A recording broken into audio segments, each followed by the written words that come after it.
Assalamualaikum warahmatullahi wabarakatuh. Di sini kami dari kelompok MKWUC kelompok 5 yang beranggotakan Sari Muntahana Sani dengan NIM belakang 3023, Romatullah Fadila dengan NIM belakang 3026, Andari Baltaf saya sendiri dengan NIM 3032, Audrey Akila dengan NIM 3056, dan Raffi Fernanda NIM belakangnya 3063. Next. Oke, baik. Di sini saya akan menjelaskan tentang introduction tentang produk yang kami jual, yaitu mini deskbox. Di mana mini deskbox adalah makanan penutup berupa dessert box atau cake yang memadukan antara roti, biskuit, dan krim aneka rasa yang dikemas menjadi satu dalam mini box. Mini deskbox melakukan modifikasi pada salah satu bahan pembuatannya. Pada dasarnya, dessert box ini bahan dasar utamanya menggunakan brownies. Tapi dalam produk mini deskbox akan menggunakan roti sebagai dasarnya, bahan dasar utamanya. Mungkin bisa next. Ya, baik, di sini kita akan membahas 6 konten, di mana yang pertama ada BMC, yang kedua ada pitch deck, yang ketiga ada strategi marketing. Di sini ada 5. Yang kemudian di sini 4 ada kalender konten, dan yang kelima ada proses transaksi. Mungkin bisa next. Oke, di sini ada BMC, Business Model Canvas, di mana care partnernya yaitu supplier kemasan atau supplier produsen bahan baku, dan dengan key aktivitiesnya produksi, pengemasan, pemasaran dan promosi, dan pelayanan konsumen. Kemudian di sini ada key resources, di mana terdapat device dan internet, sumber daya manusia, bahan dasar, perlengkapan, dan pembuatan produk. Di sini juga terdapat value propositions, di mana terdapat memiliki porsi yang pas untuk produk dessert dengan 2 varian rasa, yaitu coklat, matcha, dan 3 topping, yaitu regal Mary, keju, dan Oreo. Dan dessert ini cenderung rasanya manis. Kemudian ada customer relationship, di mana kita mengadakan free ongkir di area kampus dan menyediakan kotak saran dan kritik, dan memberikan diskon di awal penjualan. Di sini terdapat channels, di mana channelsnya kita memilih sosial media, yaitu WhatsApp dan Instagram. Kemudian untuk customer segment terdapat laki-laki dan perempuan dengan kisaran umur 6-50 tahun, dan penggemar makan ringan dan camilan manis, dan suka berbelanja online. Kemudian di bawah sini terdapat cost structure, di mana cost structure ini terdiri dari promosi, packaging, listrik, peralatan, transportasi, bahan baku, dan internet. Kemudian yang terakhir di sini ada revenue streams, di mana revenue streams ini berisi keuntungan penjualan produk. Mungkin bisa next. Next. Oke, di sini sebelum masuk pitch deck kita masuk ke problem dulu, di mana problem ini adalah salah satu bagian dari pitch deck. Nah, problemnya di sini terdapat 3 problem, di mana yang pertama, dessert jarang ditemukan di lingkungan atau toko-toko sekitar yang biasanya terdapat di tempat khusus seperti toko roti atau restoran. Dan yang kedua, kebanyakan dessert memiliki porsi yang cukup banyak atau harga yang cukup mahal. Dan yang ketiga, ada market untuk produk dessert box masih jarang. Jadi produk dessert box ini masih jarang diketahui oleh masyarakat luas. Kemudian bisa next. Oke, kemudian akan dilanjutkan oleh rekan saya. Oke, selanjutnya untuk visi dan misi bisa dilihat sendiri di sini. Visinya itu memberikan solusi bagi konsumen, memberikan kepuasan pada konsumen melalui harga terjangkau dan mendapatkan keuntungan dari hasil penjualan. Untuk misinya itu menciptakan produk kuliner manis sederhana yang menghasilkan dessert box dengan kualitas yang baik serta mengedepankan pelayanan yang baik untuk kepuasan konsumen. Lanjut. Jadi solusi untuk permasalahan yang sebelumnya dibahas itu solusinya yang pertama, menyediakan produk mini dashbox sebagai produk dessert box dengan porsi yang pas. Jadi produk pas di sini adalah tidak terlalu banyak dan tidak terlalu sedikit, dengan harga terjangkau dan mudah didapatkan. Untuk masalah yang produk dessert box masih jarang diketahui masyarakat, kita mempunyai solusi mempromosikan produk mini dashbox melalui media sosial seperti Instagram dan WhatsApp agar produk tersebut dapat lebih diketahui. Selain itu, kami menggunakan jasa paid promote untuk memperluas jangkauan pelanggan. Lanjut. Nah, ini adalah pitch deck untuk market analisisnya. Di sini targetnya itu semua gender ya, wanita dan pria dengan umur antar 6 sampai 50. Jadi hampir semua kalangan masyarakat. Dan khususnya di sini masyarakat Jember, penyuka makanan manis dan khususnya remaja dan anak-anak. Lanjut. Sini ada kompetitor analisis, bisa dilihat untuk kompetitornya itu logo kompetitornya dan itu aspek yang dianalisis. Di sini produk kita Penny Dashboard itu mempunyai keunggulan di harga terjangkau, bahan unik dan kemasan ekonomis. Lanjut. Nah, ini indikator kinerja. Jadi indikator kinerja dapat menjadi tolak ukur dalam mencapai tujuan dan kemajuan suatu bisnis. Di sini ada keuntungan atau profit yang didapat, ada kesetiaan dan minat pelanggan, lalu stabilitas usaha, pertumbuhan bisnis, dan mutu suatu bisnis. Lanjut. Selanjutnya akan dijelaskan oleh teman saya. Baik, yang selanjutnya di sini ada strategi peluncuran. Untuk yang pertama, segmen market dan konsumen yang dituju dari produk mini dashboard ini adalah warga Jember dengan target konsumen berusia 6-50 tahun, yaitu penggemar makanan ringan dan camilan manis. Kemudian yang kedua, keunikan penawaran dari produk mini dashboard ini adalah adanya gratis ongkir di sekitar wilayah kampus Universitas Jember dan adanya diskon saat awal peluncuran produk. Kemudian yang ketiga, channel peluncuran yang digunakan adalah WhatsApp dan Instagram. Keempat, marketing strategi yang diterapkan akan dijelaskan pada penjelasan khusus, yaitu strategi marketing. Dan yang terakhir, indikator keberhasilan yang produk mini dashboard gunakan adalah tercapainya target penjualan sebanyak 50 piece. Next. Yang selanjutnya di sini ada model bisnis. Jadi model bisnis yang kami terapkan adalah Bricks and Click. Kami menyediakan kemudahan untuk konsumen dalam pemesanan produk secara online melalui media sosial, sekaligus tetap mempertahankan konsep belanja offline yang sudah biasa dilakukan. Next. Jadi di sini ada tim overview. Yang pertama ada CEO Mini Dashboard, yaitu Rahmatullah Fadilah. Yang kedua ada CCO Mini Dashboard, Nanda Ariba Altaf. Dan CVO Mini Dashboard, Qadra Kaila. Kemudian CTO Mini Dashboard, yaitu Sari Mumtahana Sani. Dan CMO Mini Dashboard adalah Raffi Fernanda. Next. Baik, ini adalah RAB dari Mini Dashboard. Yang pertama ada roti 17 piece dengan harga satuan 4.000, jadi totalnya 68. Coklat bubuk 40 digunakan 1,5 kilo, yaitu 48.000. Gula 2 kilo 26.000. Kemudian coklat atas matcha ada 3 pak, jadi 51.000. Keju 1 pak 10.000. Whipped cream 600 gram, yaitu 72.000. Oreo bubuk setengah kilo 11.200. Harga 5 pak 5.000. Kemudian choco chips 1 ons 6.000. Ini ada choco chips putih 1 onnya 6.000. Susu kental manis 2 piece, yaitu 3.000.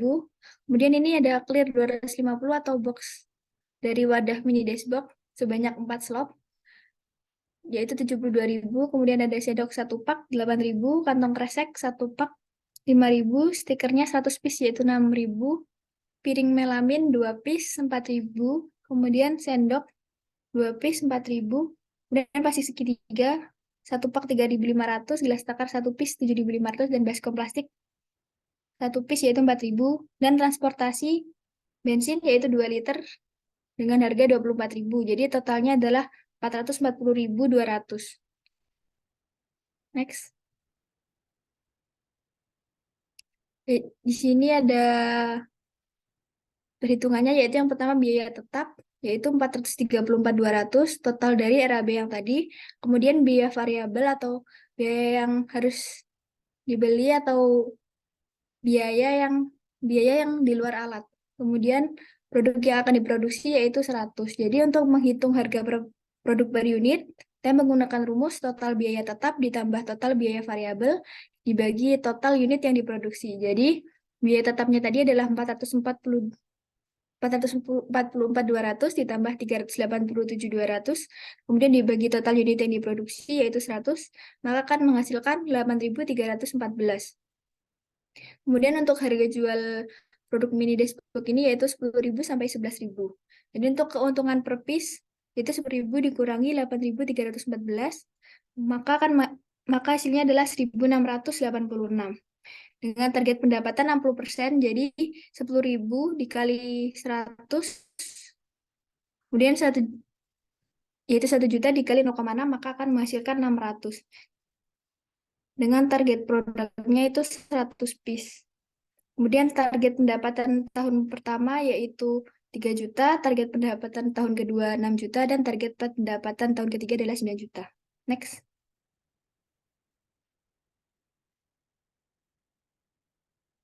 Yang selanjutnya akan dijelaskan oleh teman saya.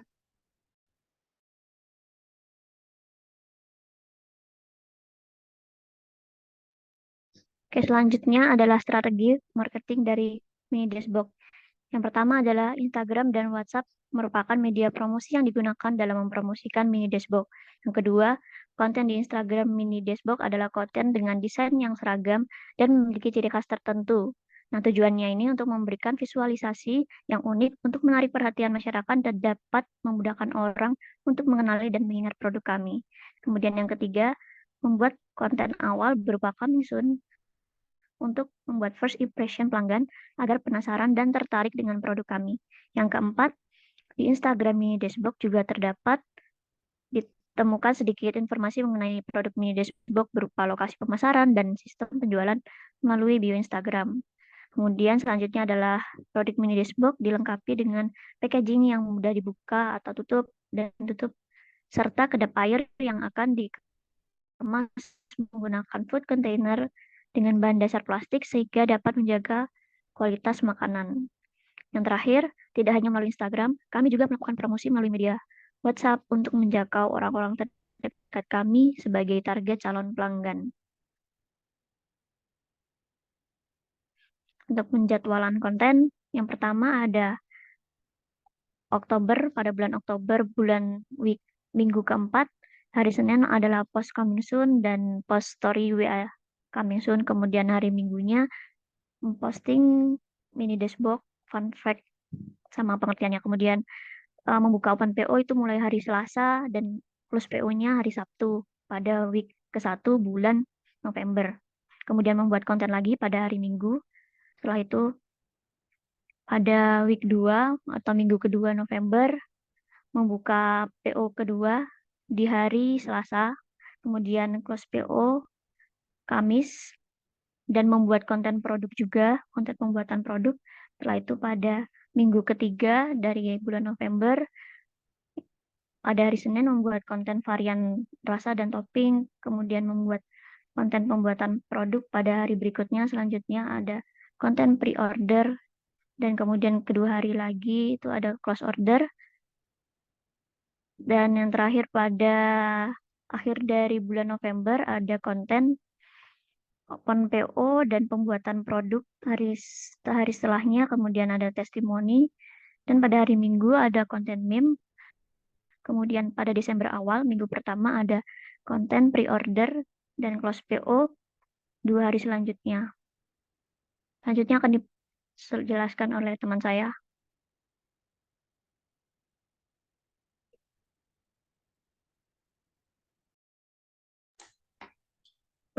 Baik, untuk proses transaksi akan saya jelaskan. Jadi untuk di sini adalah tabel terkait tentang pengeluaran pada Open PO batch 1 dan juga batch 2. Nah, untuk Open PO batch 1 dan juga batch 2 ini total keseluruhan biaya yang dikeluarkan itu sekitaran 300.100. Nah, jadi untuk pembelian jadi untuk modal awal kita dari kelompok itu iuran sekitar 50.000 per orang. Jadi di sini ada 5 orang. Jadi untuk modalnya itu 250. Nah, untuk Open PO batch 1 nanti kita membeli barang itu yang lumayan lebih. Jadi untuk Open PO batch 2 itu nanti kita masih menggunakan barang dari batch 1. Jadi untuk ketentuannya bisa dilihat di sini untuk pengeluaran terkait roti, coklat bubuk dan lain-lain. Nah, itu kita sesuaiin dengan keperluan yang memang keperluan pengeluaran pada PO batch 1 dan juga batch 2 ini. Next.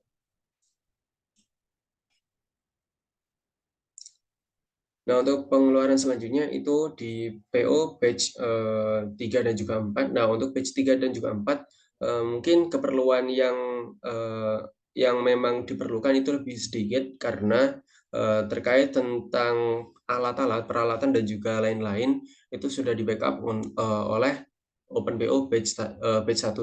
Jadi di OpenPO batch 1 itu kayak pembelian gula maupun dan lain-lain, bahan-bahan dasar utamanya itu kita beli lumayan banyak. Jadi untuk di OpenPO selanjutnya, kita itu tinggal melengkapi bahan-bahan yang memang diperlukan.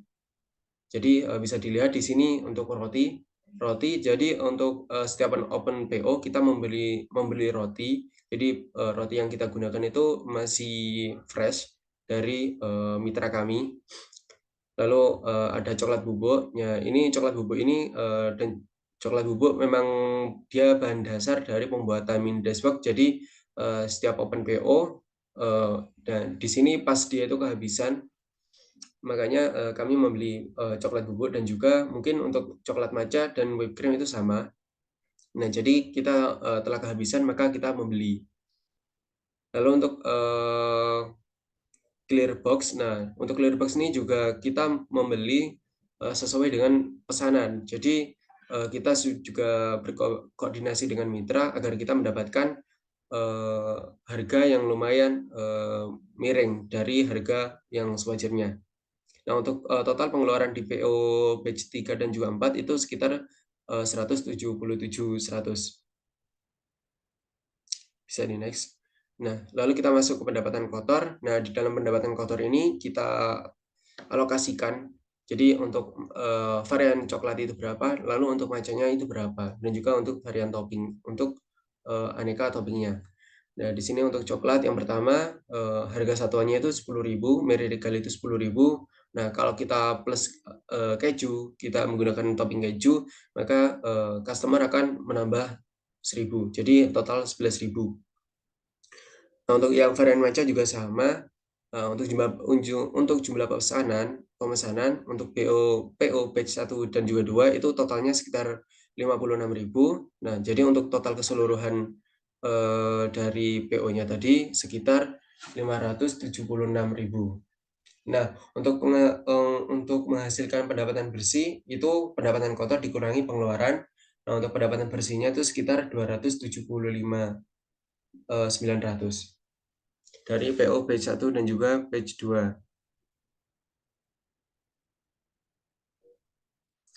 Sekian, terima kasih.